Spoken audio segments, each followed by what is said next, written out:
বৌমা কোথায় যাচ্ছ? না মানে ওই আম্মা ওই বাবার শরীরটা হঠাৎ করে একটু খারাপ হয়ে গেছে, আর আজকে বাবার কেমো ডেটও ছিল। আমি ভাবছিলাম পিঠা বানাবো। পিঠা? আজকে আবার হঠাৎ পিঠা কেন আম্মা? পিঠা কেন মানে? পিঠা খাওয়ার জন্য। আজকালকে তোমরা এই পিঠা ভুলেই গেছো। আর আমাদের গ্রামে পিঠাপুলির উৎসব হয়, আমরা এগুলা দেখি। আর তোমরা শহরে বড় হইছো, পিঠা টিঠা এগুলা কিছুই জানো না, বুঝো না। আম্মা আজকে থাক, আজকে বাবার শরীরটা একটু বেশি খারাপ। আরে কয়টা পিঠা বানায় নিয়ে গেলে তোমার বাবাও তো খাইতে পারতো। আরে বেচারা মরেই না, বাসে।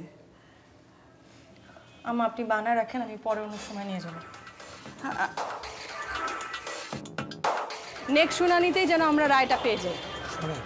কোনো কাজে তাড়াহুড়া করা ঠিক না। এই যে গতকালকে যে ব্যাপারটা আমাদের পক্ষে এসেছে, এটা কিন্তু খুব ভালো লক্ষণ। এখন খুব ঠান্ডা মাথায় বুদ্ধি করে কাজ করতে হবে। আর কত ঠান্ডা মাথায় কাজ করব? এভাবে করতে থাকলে দেখা যাবে যে কয়দিন পরে পরিস্থিতি ঠান্ডা হয়ে গেছে। কোন পরিস্থিতি? আরে এই যে এত এত দৌড়ঝাঁপ করে মিডিয়া ফিডিয়া আন্দোলন কত কিছু করছি, পাবলিক কি এই ইস্যু এতদিন মনে রাখবে? দেখা যাবে কয়দিন পরে নতুন আরেকটা ইস্যু আসবে, এটা ভুলে যাবে। আরে না না না, যতটুকু আমাদের দরকার ছিল ততটুকু আমরা নিয়েছি। এখন বুদ্ধি খাটায় কাজ করতে হবে। দেখলেন না যে কিভাবে রিমান্ডটা করিয়ে দিলাম? হ্যাঁ, সেটাও তো আমার বুদ্ধিতেই। রুবেলরা যদি সাক্ষী না দিত যে বিপুল চোরাই মোবাইলের ব্যবসা করে, তাহলে কি ওকে রিমান্ডে নিতে পারতেন?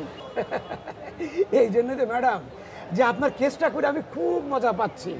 এই বুদ্ধির সাথে সাথে যদি একটু কি? না না, আমি আমার পেমেন্টের কথা বলছিলাম। আপনি আছেন খালি আপনার টাকা নিয়ে।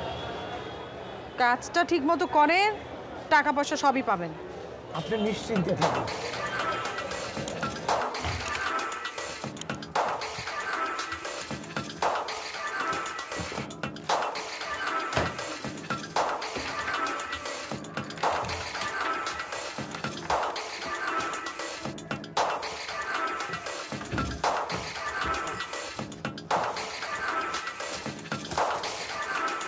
পাইছি।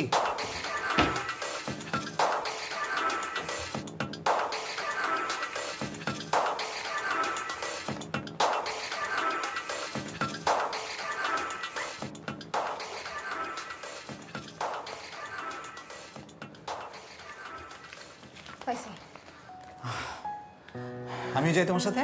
না আঙ্কেল, লাগবে না, আমি একা পারবো। আচ্ছা ঠিক আছে, শোনো, এই আইমিয়া নাম্বারটা পেলে শিহাবকে দিও, বুঝছো? ও এখন সব জানে, ওর ভুল বুঝতে পারছে।